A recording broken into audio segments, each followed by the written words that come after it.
ಕೂಡ ಇದು ತುಂಬಾ ಸಹಾಯಕಾರಿಯಾಗಿದೆ. ಮತ್ತೆ ಮುಂದೆ ಓದ್ತೀನಿ ನೋಡಿ. ಇವಾಗ ನೆಕ್ಸ್ಟ್ ಪ್ಯಾರಾ. ಭಾರತದ ಅತ್ಯಂತ ಪ್ರಾಚೀನ ಬೆಳೆಗಳಲ್ಲಿ ತೆಂಗಿನ ಮರಕ್ಕೆ ಪ್ರಮುಖ ಸ್ಥಾನವಿದೆ. ವೇದಗಳ ಕಾಲದಿಂದಲೂ ಈ ಮರ ಪ್ರಚಲಿತಲಿದೆ. ಸುಮಾರು 3 ಕೋಟಿ ವರ್ಷಗಳ ಹಿಂದೆ ಸಮುದ್ರದಿಂದ ಆವೃತ ಪ್ರದೇಶವಾಗಿದ್ದ ರಾಜಸ್ಥಾನದ ಮರಳುಗಾಡಿನಲ್ಲಿ ತೆಂಗಿನ ಜಾತಿಯ ಅವಶೇಷಗಳು ದೊರೆತಿವೆ. ಪ್ರಾಚೀನ ಭಾರತದ ಋಷಿ ಮುನಿಗಳು ಯಜ್ಞ ಯಾಗಾದಿಗಳ ಸಂದರ್ಭದಲ್ಲಿ ತೆಂಗಿನ ಫಲಕ್ಕೆ ಮಹತ್ವದ ಸ್ಥಾನ ನೀಡಿದರು. ನಾರಿಕೇಳ ಕಲ್ಪವೃಕ್ಷ ಎಂದು ತೆಂಗನ್ನು ಗೌರವಿಸುತ್ತಿದ್ದ ಶುಭ ಸೂಚಕ ಎಂದು ನಂಬಿ ಕಲಶಗಳ ಮೇಲೆ ತೆಂಗಿನಕಾಯಿ ಇಟ್ಟು ಪೂಜಿಸುತ್ತಿದ್ದರು. ಇಂತಹ ಸಹ ಕಲಶಗಳಲ್ಲಿ ನೀರು ತುಂಬಿ ಅದರ ಮೇಲೆ ತೆಂಗಿನಕಾಯಿ ಇಟ್ಟು ವರುಣ ದೇವ ಎಂದು ಪೂಜಿಸುವುದನ್ನು ನಾವು ಕಾಣಬಹುದು. ಭಾರತದ ಅತ್ಯಂತ ಪ್ರಾಚೀನ ಬೆಳೆಗಳಲ್ಲಿ ಇದು ಒಂದು. ಭಾರತದಲ್ಲಿ ಪ್ರಮುಖ ಬೆಳೆಗಳು ಗೋಧಿ, ಅಕ್ಕಿ, ಜೋಳ, ರಾಗಿ. ನಮ್ಮ ಅಂತಹ ಪ್ರಮುಖ ಬೆಳೆಗಳಲ್ಲಿ ಈ ತೆಂಗು ಕೂಡ ಒಂದು ಪ್ರಮುಖವಾಗಿದೆ.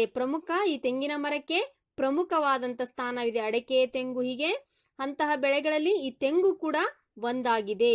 ಇದು ವೇದಗಳ ಕಾಲದಿಂದಲೂ ಈ ಮರ ಪ್ರಚಲಿತ ಇದೆ. ಇದು ಹೀಗೆ ಇರ್ತಕ್ಕಂತ ಮರ ಅಲ್ಲ, ಇದು ವೇದಗಳ ಕಾಲದಿಂದಲೂ ಪ್ರಚಲಿತದಲ್ಲಿರ್ತಕ್ಕಂತ ಮರವಾಗಿದೆ. ಸುಮಾರು 3 ಕೋಟಿ ವರ್ಷಗಳ ಹಿಂದೆ ಸಮುದ್ರದಿಂದ ಆವೃತ ಪ್ರದೇಶವಾಗಿದ್ದ ರಾಜಸ್ಥಾನದ ಮರಳುಗಾಡಿನಲ್ಲಿ ತೆಂಗಿನ ಜಾತಿಯ ಅವಶೇಷಗಳು ದೊರೆತಿವೆ. ಇದು ಇವಾಗ ಇರ್ತಕ್ಕಂತ ಮರವಲ್ಲ, ಇದು ಅನಾದಿ ಕಾಲದಿಂದಲೂ ವೇದಗಳ ಕಾಲದಿಂದಲೂ ಪ್ರಚಲಿತವಾಗಿರ್ತಕ್ಕಂತ ಮರ. ಇದು ಸುಮಾರು 3 ಕೋಟಿ ವರ್ಷಗಳ ಹಿಂದೆ ಇದು ಎಲ್ಲಿ ಬೆಳೀತಾ ಇದ್ರಂದ್ರೆ, ಫಸ್ಟ್ 3 ಕೋಟಿ ವರ್ಷಗಳ ಹಿಂದೆ ಸಮುದ್ರದಲ್ಲ ಅಕ್ಕಪಕ್ಕ ಸಮುದ್ರದಿಂದ ಆವೃತವಾಗಿರ್ತಕ್ಕಂಥ ಪ್ರದೇಶದಿಂದ ರಾಜಸ್ಥಾನದ ಮರಳುಗಾಡಿನಲ್ಲಿ ಈ ಒಂದು ತೆಂಗಿನ ಜಾತಿಯ ಅವಶೇಷಗಳು ನಮಗೆ ದೊರಕಿವೆ. ಎಷ್ಟು ವರ್ಷಗಳ ಹಿಂದೆ ಅಂದ್ರೆ 3 ಕೋಟಿ ವರ್ಷಗಳ ಹಿಂದೆನೆ ಇದು ನಮಗೆ ತೆಂಗಿನ ಜಾತಿಯ ಅವಶೇಷಗಳು ದೊರಕಿವೆ. ತೆಂಗಿನ ಜಾತಿಯ ಅವಶೇಷಗಳು ನಮಗೆ ಎಷ್ಟು ವರ್ಷಗಳ ಹಿಂದೆ ದೊರಕಿವೆ ಮಕ್ಕಳೇ? 3 ಕೋಟಿ ವರ್ಷಗಳ ಹಿಂದೆನೆ ನಮಗೆ ಈ ಒಂದು ತೆಂಗಿನ ಮರ ಅಥವಾ ಕಲ್ಪವೃಕ್ಷಕ್ಕೆ ಇನ್ನ ಬೇರೆ ಬೇರೆ ಹೆಸರುಗಳಿದಾವೆ. ಅದ್ರ ಬಗ್ಗೆ ನಾವು ಇವಾಗ ತಿಳಿದುಕೊಳ್ಳೋಣ. ನೋಡಿ, ತೆಂಗು ಏಕಕಾಂಡ ವೃಕ್ಷಗಳ ಗುಂಪಿಗೆ ಸೇರಿದೆ. ಫಾಮೇಸಿ ಸಸ್ಯವರ್ಗದ ಗುಂಪಿಗೆ ಸೇರಿದ ತೆಂಗಿಗೆ ಕಾಕಸ್ ನ್ಯೂಸಿಫಿಯಾ ಎಂಬ ಪಾರಿಭಾಷಿಕ ಹೆಸರಿದೆ. ಇತರ ಮರಗಳಂತೆ ವಿಶಾಲವಾಗಿ ಬೆಳೆಯದೆ ನೇರವಾಗಿ ಉದ್ದವಾಗಿ ಬೆಳೆಯುವುದು. ತೆಂಗಿನ ವಿಶೇಷತೆ ಸಾಮಾನ್ಯವಾಗಿ 40 ರಿಂದ 50 ಅಡಿ ಎತ್ತರಕ್ಕೆ ಬೆಳೆಯುವ ಈ ಮರ ಸುಮಾರು 80 ವರ್ಷ ಜೀವಿಸುತ್ತದೆ. ಕಾಂಡದ ಬುಡ ದಪ್ಪನಾಗಿದ್ದು ಅನೇಕ ಬೇರುಗಳಿಂದ ಕೂಡಿರುತ್ತದೆ. ಬೇರುಗಳು ಅಡ್ಡಡ್ಡಾಗಿ ಬೆಳೆಯುವುದರಿಂದ ಈ ಮರಕ್ಕೆ ದೃಢತೆ ಹೆಚ್ಚು. ನೋಡಿ, ಇಲ್ಲಿಗ ತೆಂಗು ಇದು ಒಂದು ಏಕಕಾಂಡದ ಅಂದ್ರೆ ಒಂದೇ ರೀತಿ. ನೀವು ಇಲ್ಲಿ ನೋಡಿರ್ಬೋದು ಮಕ್ಕಳು, ಇಲ್ಲಿ ನೋಡಿ ತೆಂಗು ಮರ ಹೇಗಿದೆ ಅಂದ್ರೆ ಏಕಕಾಂಡದ ಮರ. ಇದು ಏಕಕಾಂಡ ವೃಕ್ಷಗಳ ಗುಂಪಿಗೆ ಸೇರಿದೆ. ಇದು ನೋಡ್ರಿ, ಇಲ್ಲಿ ನೀವು ಪಿಕ್ಚರ್ ಅಲ್ಲಿ ನೋಡ್ತಾ ಇದ್ರಲ್ವಾ, ಇದು ಒಂದೇ ಕಾಂಡದ ಏಕಕಾಂಡ ವೃಕ್ಷಗಳ ಗುಂಪಿಗೆ ಸೇರಿದ ಫಾಮೇಸಿ ಸಸ್ಯವರ್ಗದ ಗುಂಪಿಗೆ ಸೇರಿದ ತೆಂಗಿಗೆ ಇದಕ್ಕಿನ್ನೂ ಬೇರೆ ಬೇರೆ ಹೆಸರುಗಳಿದಾವೆ. ಯಾವುದಂದ್ರೆ ಕಾಕಸ್ ನ್ಯೂಸಿಫೆರಾ ಎಂಬ ಪಾರಿಭಾಷಿಕ ಹೆಸರಿದೆ ಇದಕ್ಕೆ.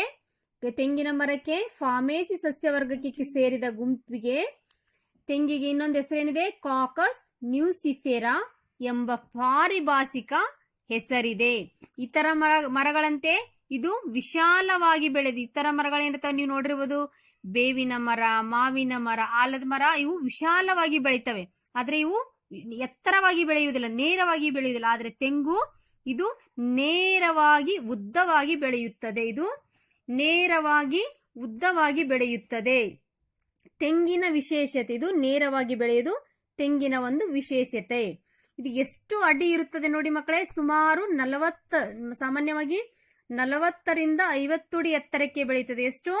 40ರಿಂದ 50 ಅಡಿ ಎತ್ತರಕ್ಕೆ ಈ ಒಂದು ತೆಂಗಿನ ಮರ ಬೆಳೆಯುತ್ತದೆ. ಸುಮಾರು ಇದು ಎಷ್ಟು ವರ್ಷಗಳ ಕಾಲ ಜೀವಿಸುತ್ತದೆ? 80 ವರ್ಷಗಳ ಕಾಲ ಈ ಒಂದು ಮರ ಜೀವಿಸುತ್ತದೆ. ಕಾಂಡದ ಬುಡ ದಪ್ಪವಾಗಿರುತ್ತದೆ, ಅನೇಕ ಬೇರುಗಳಿಂದ ಕೂಡಿರುತ್ತವೆ. ಇದು ಎಷ್ಟು? ಇದ್ರ ಕಾಂಡ ಏನಾಗಿರುತ್ತೆ? ತುಂಬಾ ದಪ್ಪವಾಗಿರುತ್ತೆ. ಇವಾಗ ತೆಂಗಿನ ಮರದ ಇರ್ತಕ್ಕಂಥ ಉಪಯೋಗಗಳನ್ನು ತಿಳಿದುಕೊಳ್ಳೋಣ. ತೆಂಗಿನಕಾಯಿ ಪೂರ್ಣ ಬಲಿಯದೇ ಇದ್ದು ತಿರುಳು ಇನ್ನು ಪ್ರಾರಂಭದ ದೆಸೆಯಲ್ಲೇ ಇರುವಾಗ ಅದರಲ್ಲಿ ಸಿಹಿಯಾದ ನೀರು ತುಂಬಿರುತ್ತದೆ. ಇದನ್ನು ಎಳೆನೀರು ಎಂದು ಕರೆಯುವುದುಂಟು. ಈ ನೀರಿನಲ್ಲಿ ಗ್ಲೂಕೋಸ್ ಅಂಶವಿದ್ದು ದಣಿವಾದಾಗ ಇದನ್ನು ಕುಡಿದರೆ ಆಯಾಸವೆಲ್ಲ ಪರಿಹಾರವಾಗುವುದು. ಒಳ್ಳೆಯ ಜೀರ್ಣಶಕ್ತಿ ಹಾಗೂ ಶಕ್ತಿದಾಯಕವಾಗಿರುವುದರಿಂದ ವೈದ್ಯರು ಸಹ ರೋಗಿಗಳಿಗೆ ಹೆಚ್ಚು ಹೆಚ್ಚು ಎಳೆನೀರನ್ನು ಕುಡಿಯಲು ಸೂಚಿಸುತ್ತಾರೆ. ನೋಡಿ, ತೆಂಗಿನಕಾಯಿ ಅದು ಪೂರ್ಣ ಬಲಿಯದೆ ಅಂದ್ರೆ ಇನ್ನು ಅದು ಎಳೆದ ಇದ್ದಾಗ ಅದರಲ್ಲಿ ಏನಿರುತ್ತೆ, ಪೂರ್ಣವಾಗಿ ಅದು ಬಲಿಯದೆ ಇದ್ದು ಅದರ ತಿರುಳು ಇನ್ನು ಪ್ರಾರಂಭದಲ್ಲಿ ಫಸ್ಟ್ ಅದು ಕಾಯಿ ಏನ್ ಬಿಟ್ಟಿರುತ್ತಲ್ವಾ, ಇನ್ನು ಅದು ತೆಂಗಿನಕಾಯಿ ಆಗದೇನೆ ಇವಾಗ ಅದು ಫಸ್ಟ್ ಬಿಫೋರ್ ಆಗಿ ಅದು ಇನ್ನು ಕಾಯಿ ಹಣ್ಣು ಅಂದ್ರೆ ಅದು ಇನ್ನು ಬಲಿಯದೆ ಇದ್ದಾಗ ಅದು ಪ್ರಾರಂಭದಲ್ಲಿ ಅದ್ರಾಗ ಏನಿರುತ್ತೆ, ಸಿಹಿಯಾದ ನೀರು ತುಂಬಿರುತ್ತೆ. ಇವಾಗ ನೀವೆಲ್ಲ ಎಳ್ನೀರು ಕುಡ್ದಿದ್ದೀರಲ್ವಾ? ಎಷ್ಟು ಸಲ ಎಳ್ನೀರು ಕುಡ್ದಿದ್ದೀರಾ? ತುಂಬಾ ಸಲ ಎಳ್ನೀರು ಕುಡ್ದಿದ್ದೀರಾ ನೀವು. ಅದು ತುಂಬಾ ಆರೋಗ್ಯಕ್ಕೆ ಒಳ್ಳೆಯದು. ಅದರಲ್ಲಿ ಏನಿರುತ್ತೆ, ಗ್ಲೂಕೋಸ್ ಅಂಶ ಇರುತ್ತೆ. ಗ್ಲೂಕೋಸ್ ಅದನ್ನ ಕುಡಿಯುವುದರಿಂದ ನಮ್ಮ ದೇಹಕ್ಕೆ ಏನಾಗುತ್ತೆ, ದಣಿವಾದಾಗ ಆಯಾಸ ಎಲ್ಲ ಪರಿಹಾರವಾಗುವುದು. ಅದು ಕುಡಿಯುವುದರಿಂದ ನಮ್ಮ ದೇಹದ ದಣಿವಾದಾಗ ಅದು ನಮ್ಮ ದೇಹಕ್ಕೆ ತುಂಬಾ ಒಳ್ಳೆಯದು, ತುಂಬಾ ಆರೋಗ್ಯಕರ. ಅದು ಎಳೆನೀರನ್ನು ಕುಡಿಯುವುದರಿಂದ ನಮ್ಗೆ ಆಗಿರ್ತಕ್ಕಂಥ ದಣಿವು ಆಯಾಸ ಎಲ್ಲ ಪರಿಹಾರವಾಗುವುದು. ಹಾಗಾಗಿ ಎಳ್ನೀರು ನೀವು ಕುಡಿಬೇಕು ಮಕ್ಕಳೇ, ತುಂಬಾ ಒಳ್ಳೆಯದು, ಆರೋಗ್ಯಕ್ಕೆ ಅದು ಒಳ್ಳೆಯದು. ಒಳ್ಳೆಯ ಜೀರ್ಣಶಕ್ತಿ ಹಾಗೂ ಶಕ್ತಿದಾಯಕ. ಅದರಿಂದ ನಮ್ಗೆ ಎಳ್ನೀರು ಕುಡಿಯುವುದರಿಂದ ನಮ್ಮ ದೇಹಕ್ಕೆ ಜೀರ್ಣಶಕ್ತಿ ಕೂಡ ಚೆನ್ನಾಗುತ್ತೆ. ನಾವು ತಿಂದಿರ್ತಕ್ಕಂಥ ಆಹಾರ ಚೆನ್ನಾಗಿ ಜೀರ್ಣವಾಗುತ್ತೆ. ಅಷ್ಟೇ ಅಲ್ಲದೆ ಅದು ತುಂಬಾ ಶಕ್ತಿದಾಯಕವಾಗಿರೋದ್ರಿಂದ ಡಾಕ್ಟರ್ ಅಥವಾ ವೈದ್ಯರು ನಮ್ಗೆ ಏನ್ ಹೇಳ್ತಾರೆ, ನೀವು ಹೆಚ್ಚು ಹೆಚ್ಚು ಎಳ್ನೀರನ್ನು ಕುಡೀರಿ ಅಂತ ನಮಗೆ ಸಲಹೆ ಮಾಡ್ತಾರೆ. ನಾವು ಯಾವಾಗ್ಲಾದ್ರೂ ಹಾಸ್ಪಿಟ್ಲಿಗೆ ಹೋದಾಗ ವೈದ್ಯರು ಏನ್ ಸಲಹೆ ಕೊಡ್ತಾರೆ, ತುಂಬಾ ಹೀಟ್ ಆದಾಗ, ತುಂಬಾ ಓವರ್ ಉಷ್ಣತೆ, ನಮ್ಮ ದೇಹಕ್ಕೆ ಜಾಸ್ತಿ ಉಷ್ಣತೆ ಆದಾಗ ನಾವು ಎಳ್ನೀರು ಕುಡಿದ್ರಿಂದ ಏನಾಗುತ್ತೆ, ನಮ್ಮ ದೇಹಕ್ಕೆ ತಂಪಾಗುತ್ತೆ. ಅದಕ್ಕೆ ವೈದ್ಯರು ಕೂಡ ಸಲಹೆ ನೀಡ್ತಾರೆ, ನೀವು ಯಾವಾಗಲೂ ಜಾಸ್ತಿ ಎಳೆನೀರನ್ನು ಕುಡಿಬೇಕಂತ ನಮ್ಗೆ ಡಾಕ್ಟರು ಸಲಹೆಯನ್ನು ನೀಡುತ್ತಾರೆ. ಮತ್ತೆ ತೆಂಗಿನಕಾಯಿಯ ಉಪಯೋಗಗಳ ಬಗ್ಗೆ ಇವಾಗ ಅದು ಬಲಿಯದೆ ಇರ್ತಕ್ಕಂಥ ತೆಂಗಿನಕಾಯಿ ಉಪಯೋಗಗಳನ್ನು ತಿಳಿದುಕೊಂಡ್ವಿ. ನಾವು ಇವಾಗ ಬಲಿತಿರ್ತಕ್ಕಂಥ ತೆಂಗಿನಕಾಯಿಯ ಉಪಯೋಗಗಳನ್ನು ನಾವು ಇವಾಗ ತಿಳಿದುಕೊಳ್ಳೋಣ. ನೋಡಿ, ಇವಾಗ ಫಸ್ಟ್ ಬಲಿತಿರ್ತಕ್ಕಂಥ ತೆಂಗಿನಕಾಯಿಯ ಉಪಯೋಗಗಳನ್ನು ನಾವು ಇವಾಗ ನೋಡೋಣ. ಬಲಿತ ಫಲಕ್ಕೆ ಮಹತ್ವದ ಸ್ನಾನ ನೀಡಿದರು. ನಾರಿಕೇಳ ಕಲ್ಪವೃಕ್ಷ ಎಂದು ತೆಂಗನ್ನು ಗೌರವಿಸುತ್ತಿದ್ದ ಶುಭ ಸೂಚಕ ಎಂದು ನಂಬಿ ಕಲಶಗಳ ಮೇಲೆ ತೆಂಗಿನಕಾಯಿ ಇಟ್ಟು ಪೂಜಿಸುತ್ತಿದ್ದರು. ಇಂತಹ ಸಹ ಕಲಶಗಳಲ್ಲಿ ನೀರು ತುಂಬಿ ಅದರ ಮೇಲೆ ತೆಂಗಿನಕಾಯಿ ಇಟ್ಟು ವರುಣ ದೇವ ಎಂದು ಪೂಜಿಸುವುದನ್ನು ನಾವು ಕಾಣಬಹುದು.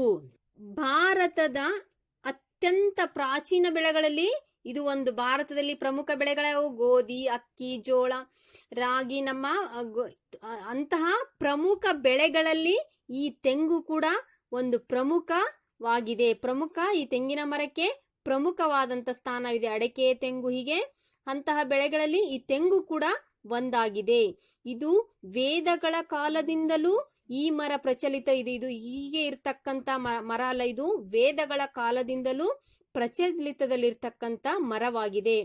ಸುಮಾರು 3 ಕೋಟಿ ವರ್ಷಗಳ ಹಿಂದೆ ಸಮುದ್ರದಿಂದ ಆವೃತ ಪ್ರದೇಶವಾಗಿದ್ದ ರಾಜಸ್ಥಾನದ ಮರಳುಗಾಡಿನಲ್ಲಿ ತೆಂಗಿನ ಜಾತಿಯ ಅವಶೇಷಗಳು ದೊರೆತಿವೆ. ಇದು ಇವಾಗೆ ಇರ್ತಕ್ಕಂತ ಮರವಲ್ಲ, ಇದು ಅನಾದಿ ಕಾಲದಿಂದಲೂ ವೇದಗಳ ಕಾಲದಿಂದಲೂ ಪ್ರಚಲಿತವಾಗಿರ್ತಕ್ಕಂತ ಮರ. ಇದು ಸುಮಾರು 3 ಕೋಟಿ ವರ್ಷಗಳ ಹಿಂದೆ ಇದು ಎಲ್ಲಿ ಬೆಳೀತಾ ಇದ್ರಂದ್ರೆ ಫಸ್ಟ್ 3 ಕೋಟಿ ವರ್ಷಗಳ ಹಿಂದೆ ಸಮುದ್ರದಲ್ಲ ಅಕ್ಕಪಕ್ಕ ಸಮುದ್ರದಿಂದ ಆವೃತವಾಗಿರ್ತಕ್ಕಂಥ ಪ್ರದೇಶದಿಂದ ರಾಜಸ್ಥಾನದ ಮರಳುಗಾಡಿನಲ್ಲಿ ಈ ಒಂದು ತೆಂಗಿನ ಜಾತಿಯ ಅವಶೇಷಗಳು ನಮಗೆ ದೊರಕಿವೆ. ಎಷ್ಟು ವರ್ಷಗಳ ಹಿಂದೆ ಅಂದ್ರೆ 3 ಕೋಟಿ ವರ್ಷಗಳ ಹಿಂದೆನೆ ಇದು ನಮಗೆ ತೆಂಗಿನ ಜಾತಿಯ ಅವಶೇಷಗಳು ದೊರಕಿವೆ. ತೆಂಗಿನ ಜಾತಿಯ ಅವಶೇಷಗಳು ನಮಗೆ ಎಷ್ಟು ವರ್ಷಗಳ ಹಿಂದೆ ದೊರಕಿವೆ ಮಕ್ಕಳೇ? 3 ಕೋಟಿ ವರ್ಷಗಳ ಹಿಂದೆನೆ ನಮಗೆ ಈ ಒಂದು ತೆಂಗಿನ ಜಾತಿಯ ಅವಶೇಷಗಳು ದೊರೆತಿವೆ. ಪ್ರಾಚೀನ ಭಾರತದ ಋಷಿ ಮುನಿಗಳು ಯಜ್ಞಯಾಗಾದಿಗಳು ಪ್ರಾಚೀನ ಭಾರತದಲ್ಲಿ ಋಷಿ ಮುನಿಗಳು ಏನ್ ಮಾಡ್ತಾ ಇದ್ರಂದ್ರೆ ಅವಾಗಿನ ಕಾಲದಲ್ಲೆಲ್ಲ ರಾಜ ಮಹಾರಾಜರು ಯಜ್ಞ ಯಾಗಾದಿಗಳನ್ನು ಮಾಡ್ತಾ ಇದ್ರಲ್ಲ, ಅಂತಹ ಸಂದರ್ಭದಲ್ಲಿ ತೆಂಗಿನ ಮರಕ್ಕೆ ತುಂಬಾ ಮಹತ್ವವಾದ ಸ್ಥಾನವಿತ್ತು. ಅವಾಗ ಋಷಿ ಮುನಿಗಳು ಯಜ್ಞ ಯಾಗಾದಿಗಳನ್ನು ರಾಜರೇನ್ ಮಾಡ್ತಾ ಇದ್ರು, ತಮ್ಗೆ ಒಳ್ಳೆಯ ಒಂದು ದೇವರು ಒಳ್ಳೆಯ ಒಂದು ಫಲವನ್ನು ಕೊಡ್ಲಿ ಅಂತ ರಾಜ ಮಹಾರಾಜರು ಏನ್ ಮಾಡ್ತಾ ಇದ್ರು, ಯಜ್ಞ ಯಾಗಾದಿಗಳನ್ನು ಋಷಿ ಮುನಿಗಳನ್ನ ಕರೆಸಿ ಯಜ್ಞ ಯಾಗಾದಿಗಳನ್ನ ಮಾಡ್ತಿದ್ರು. ಅಂತಹ ಒಂದು ಸಂದರ್ಭದಲ್ಲಿ ತೆಂಗಿನ ಮರಕ್ಕೇನಿತ್ತು. ಇವಾಗ ನಾವು ನೆಕ್ಸ್ಟ್ ಪ್ಯಾರ ನೋಡೋಣ.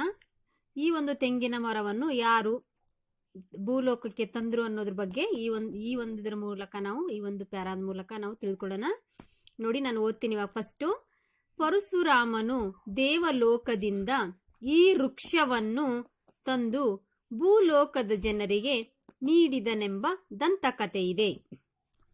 ನಾಗಲೋಕದಿಂದ ಈ ಮರ ಬಂದಿದೆ ಎಂಬ ನಂಬಿಕೆಗಳು ಇವೆ. ತಮಿಳಿನ ಪ್ರಾಚೀನ ಗ್ರಂಥ ಪುರಾಳರಟ್ಟು ಪಡೈ ಹಾಗೂ ಕೆಲವು ತಾಂತ್ರಿಕ ಗ್ರಂಥಗಳಲ್ಲಿ ಶಿವನ ಆರಾಧನೆಗೆ ತೆಂಗು ಅತಿ ಅವಶ್ಯಕ ಎಂದು ಹೇಳಲಾಗುತ್ತದೆ. ನೋಡಿ, ಇಲ್ಲಿ ಈ ಒಂದು ತೆಂಗಿನ ಮರ ಅಥವಾ ಕಲ್ಪವೃಕ್ಷವನ್ನು ಹೇಗೆ ದೇವಲೋಕಕ್ಕೆ ತಂದರು ಅಂತ ತಿಳಿದುಕೊಳ್ಳೋಣ ನಾವು ಇವಾಗ. ಪರಶುರಾಮ ಅಂದ್ರೆ ಯಾರು? ರೇಣುಕಾ ಎಲ್ಲಮ್ಮ ಮತ್ತು ಜಮದಗ್ನಿಯ ಮಗನಾಗಿರ್ತಕ್ಕಂಥ ಪರಶುರಾಮನು ದೇವಲೋಕದಿಂದ ಅಂದ್ರೆ ದೇವಲೋಕದಿಂದ ಈ ವೃಕ್ಷವನ್ನು ದೇವಲೋಕದಿಂದ ಭೂಲೋಕದ ಜನರಿಗೆ ತಂದ ನೀಡಿದನೆಂಬ ಒಂದು ದಂತಕಥೆ ಇದೆ. ನೋಡಿ, ಇವಾಗ ಯಾರು ತಂದ್ರು? ಪರಶುರಾಮ ದೇವಲೋಕದಿಂದ ಈ ವೃಕ್ಷವನ್ನು ಭೂಲೋಕಕ್ಕೆ ತಂದು ಒಂದು ದಂತಕಥೆ ಆದ್ರೆ, ಇನ್ನೊಂದು ದಂತಕಥೆ ಇದೆ ನೋಡಿ ಇಲ್ಲಿ. ನಾಗಲೋಕದಿಂದ ಈ ಮರ ಬಂದಿದೆ ಎಂಬ ನಂಬಿಕೆಗಳು ಇದಾವೆ. ಅಷ್ಟೇ ಅಲ್ಲದೆ ನಾಗಲೋಕದಿಂದ ಈ ಮರ ಬಂದಿದೆ ಎಂಬ ನಂಬಿಕೆನೂ ಕೂಡ ಇದೆ. ಅಷ್ಟೇ ಅಲ್ಲದೆ ತಮಿಳಿನ ಪ್ರಾಚೀನ ಗ್ರಂಥವಾಗಿರ್ತಕ್ಕಂತಹ ಪುರಾಳರಟ್ಟು ಪಡೈ ಹಾಗೂ ಕೆಲವು ತಾಂತ್ರಿಕ ಗ್ರಂಥಗಳಲ್ಲಿ ಶಿವನ ಆರಾಧನೆಗೆ ತೆಂಗು ಅತಿ ಅವಶ್ಯಕ ಎಂದು ಹೇಳಲಾಗುತ್ತದೆ. ನೋಡಿ, ಇದು ಫಸ್ಟ್ ಪರಶುರಾಮ ದೇವಲೋಕದಿಂದ ಭೂಲೋಕಕ್ಕೆ ತಂದ ಒಂದು ದಂತಕಥೆ ಆದ್ರೆ, ಇನ್ನೊಂದು ದಂತಕಥೆ ನಾಗಲೋಕದಿಂದ ಈ ಮರ ಬಂದಿದೆ ಅಂತ ಒಂದು ದಂತಕಥೆ ಆದ್ರೆ, ಅಷ್ಟೇ ಅಲ್ಲದೆ ತಮಿಳಿನ ಪ್ರಾಚೀನ ಮೀನ್ಸ್ ಹಳೆಯ ಗ್ರಂಥವಾಗಿರ್ತಕ್ಕಂತಹ ಪುರಾಳರಟ್ಟು ಪಡೈ ಅಂತ ಗ್ರಂಥಗಳಲ್ಲಿ ಆಗಿರ್ತಕ್ಕಂಥ ಪುರಾಳರಟ್ಟು ಪಡೈ ಗ್ರಂಥ ಆಗಿರ್ತಕ್ಕಂಥ ತಾಂತ್ರಿಕ ಗ್ರಂಥವಾಗಿರ್ತಕ್ಕಂತಹ ಶಿವನ ಆರಾಧನೆಗೆ, ಶಿವನ ಅಂದ್ರೆ ದೇವರ ಒಂದು ಆರಾಧನೆಗೆ ಈ ಒಂದು ತೆಂಗಿನ ಮರ ಅತಿ ಅವಶ್ಯಕ ಎಂದು ಹೇಳಲಾಗುತ್ತದೆ. 3 ಯಾವ್ಯಾವ ಮಕ್ಕಳೇ? ಫಸ್ಟ್ ಯಾರು ಈ ಒಂದು ವೃಕ್ಷವನ್ನು ಭೂಲೋಕಕ್ಕೆ ತಂದ್ರಂದ್ರೆ ಫಸ್ಟ್ ಪರಶುರಾಮ ದೇವಲೋಕದಿಂದ ತಂದಂತ ಒಂದು ಕತೆ, ಇನ್ನೊಂದು ನಾಗಲೋಕದಿಂದ ಬಂದಿದೆ ಅಂತ ಇನ್ನೊಂದು ನಂಬಿಕೆ ಆದ್ರೆ, ಇನ್ನೊಂದು ತಮಿಳಿನ ಪ್ರಾಚೀನ ಗ್ರಂಥವಾಗಿರ್ತಕ್ಕಂಥ ತಮಿಳಿನ ಪ್ರಾಚೀನ ಗ್ರಂಥ ಯಾವುದು? ಪುರಾಳರಟ್ಟು ಪಡೈ ಎನ್ನುವಂತ ಗ್ರಂಥದಲ್ಲಿ ಕೂಡ ಈ ಒಂದು ಅಷ್ಟು ಹಳೆಯ ಕಾಲದಲ್ಲಿ ಪ್ರಾಚೀನ ಕಾಲದಲ್ಲಿ ಈ ಒಂದು ತೆಂಗಿನ ಮರ ಶಿವನ ಆರಾಧನೆಗೆ ಈ ಒಂದು ತೆಂಗು ಒಂದು ಬಳಸ್ತಾ ಇದ್ರು ಅಂತ ಹೇಳಲಾಗುತ್ತದೆ. ಬಲಿತ ತೆಂಗಿನಿಂದ ಅಡುಗೆ ಮೊದಲಾದವುಗಳಿಗೆ ಉಪಯುಕ್ತವಾದ ಕೊಬ್ಬರಿ ಸಿಗುತ್ತದೆ. ಕಾಯಿಯ ತಿರುಳಿನಿಂದ ತೆಗೆದ ಹಾಲು ಹಸುವಿನ ಹಾಲಿನಷ್ಟೇ ಪೌಷ್ಟಿಕವಾದುದು. ಹಸಿ ಕೊಬ್ಬರಿಯನ್ನು ಹಾಗೆ ತಿನ್ನಬಹುದು, ಇಲ್ಲವೇ ತುರಿದು ಬೇಯಿಸಿ ತಿನ್ನಬಹುದು. ಕೊಬ್ಬರಿ ಜೊತೆಗೆ ಬೆಲ್ಲ ಅಥವಾ ಸಕ್ಕರೆಯನ್ನು ಸೇರಿಸಿ ಮಾಡಿದ ಪದಾರ್ಥಗಳನ್ನು ತಿನ್ನುವುದರಿಂದ ಆನಂದವೇ ಬೇರೆ. ರೊಟ್ಟಿ ದೋಸೆ, ಇಡ್ಲಿಗಳ ಜೊತೆ ತೆಂಗಿನಕಾಯಿ ಚಟ್ನಿ ಇದ್ದರಂತೂ ತಿನ್ನುವವರಿಗೆ 2 ಹೊಟ್ಟೆ. ನೋಡಿ, ಇವಾಗ ತೆಂಗಿನಕಾಯಿ ಫಸ್ಟ್ ಅದು ಪೂರ್ಣ ಬಲಿಯದೆ ಇರುವುದು, ಅದನ್ನ ನಾವು ಅದರಿಂದ ಏನ್ ಮಾಡ್ತೀವಿ, ಎಳ್ನೀರನ್ನು ಕುಡಿತೀವಿ. ಬಲಿದೆ ಇರತಕ್ಕಂತ ಒಂದು ಕಾಯಿದು, ಅದರಿಂದ ಎಳ್ನೀರು, ಅದರಿಂದ ನಮ್ಗೆ ಗ್ಲುಕೋಸ್ ಸಿಗುತ್ತೆ. ಅಷ್ಟೇ ಅಲ್ದನೆ ಬಲ್ತಿರ್ತಕ್ಕಂತ ತೆಂಗಿನಕಾಯಿಯಿಂದ ನಮ್ಗೆ ತುಂಬಾ ಉಪಯುಕ್ತವಾಗಿರ್ತಕ್ಕಂತಹ ಒಂದು ತೆಂಗಿನಕಾಯಿ. ಬಲ್ತಿರ್ತಕ್ಕಂತ ತೆಂಗಿನಕಾಯಿಯಲ್ಲಿ ಕೊಬ್ಬರಿ ಸಿಗುತ್ತದೆ ನಮಗೆ.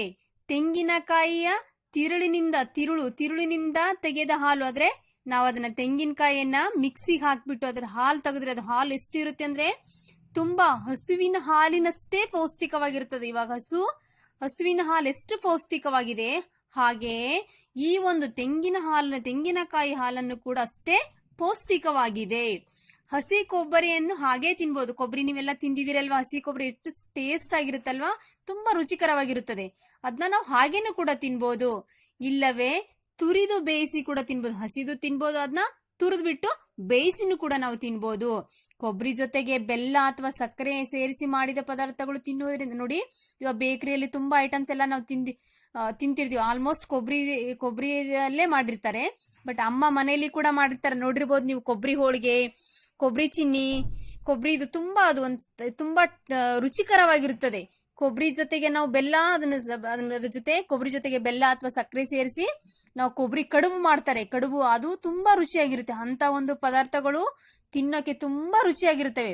ಅಲ್ದೇನೆ ನೀವು ದೋಸೆ ಜೊತೆ ಏನ್ ತಿಂತೀರಾ ಡೈಲಿ ಮನೆಯಲ್ಲಿ, ಚಟ್ನಿ ಅಮ್ಮ ಎದ್ರಿಂದ ಮಾಡ್ತಾರೆ, ಕೊಬ್ಬರಿಯಿಂದಾನೆ. ಅದು ಈ ಒಂದು ಬಲಿತಿರ್ತಕ್ಕಂತಹ ತೆಂಗಿನಕಾಯಿಯಿಂದಾನೆ ಕೊಬ್ಬರಿ ಚಟ್ನಿಯನ್ನ ಮಾಡ್ತಾರೆ. ಎಷ್ಟು ರುಚಿಕರವಾಗಿರುತ್ತಲ್ವಾ. ನೀವೆಲ್ಲ ದಿನಾಲು ಮನೇಲಿ ಏನ್ ತಿಂತಿರ್ತೀರಾ, ಅಮ್ಮ ಯಾವಾಗ ದೋಸೆ ಅಥವಾ ಇಡ್ಲಿ ಮಾಡಿದಾಗ ಏನ್ ಮಾಡ್ತಾರೆ, ಚಟ್ನಿ ಮಾಡ್ತಾರೆ. ಅದು ಎದರಿಂದ ಮಾಡಿರ್ತಾರೆ, ಈ ಒಂದು ತೆಂಗಿನಕಾಯಿಯಿಂದಾನೆ ಮಾಡಿರ್ತಾರೆ. ಅದು ತಿನ್ಬೇಕಾದ್ರೆ ಎಷ್ಟು ರುಚಿಯಾಗಿರುತ್ತೆ, ತಿನ್ಬೇಕಾದ್ರೆ ಇನ್ನೂ ತಿನ್ಬೇಕು ಅನಿಸ್ತಾ ಇರ್ತದೆ. ಅಂತಹ ಒಂದು ತೆಂಗಿನಕಾಯಿಯ ಉಪಯೋಗಗಳಿದಾವೆ. ಅಷ್ಟು ನಮಗೆ ದಿನಾಲು ತೆಂಗಿನಕಾಯಿಯ ತುಂಬಾ ನಮ್ಮ ಜೀವನದಲ್ಲಿ, ದಿನನಿತ್ಯದ ಜೀವನದಲ್ಲಿ ತೆಂಗಿನಕಾಯಿ ಉಪಯೋಗ ತುಂಬಾ ಇದೆ.